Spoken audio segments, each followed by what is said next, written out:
Baik, di sini saya akan menjelaskan tentang poin A, yaitu aliran-aliran peranan hukum dalam kegiatan ekonomi. Di sini hukum dipandang sebagai penghambat bagi kelangsungan terjadinya keselenggaraannya kegiatan ekonomi ketika masa Orde Baru.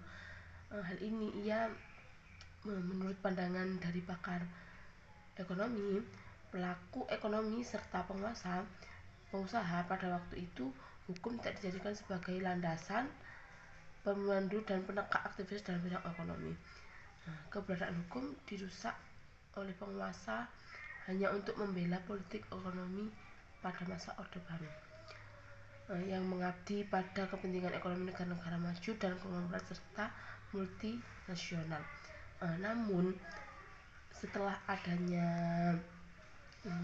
krisis moneter yang meluluntahkan perekonomian beberapa negara di berbagai belahan dunia, mereka baru sadar akan arti pentingnya kewajiban hukum untuk menciptakan iklim ekonomi yang kondusif dan untuk menarik investasi.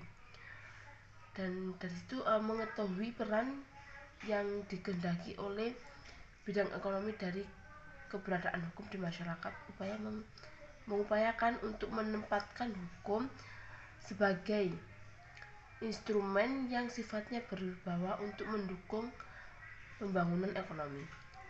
Juga beberapa ahli ekonomi berharap agar pembangunan hukum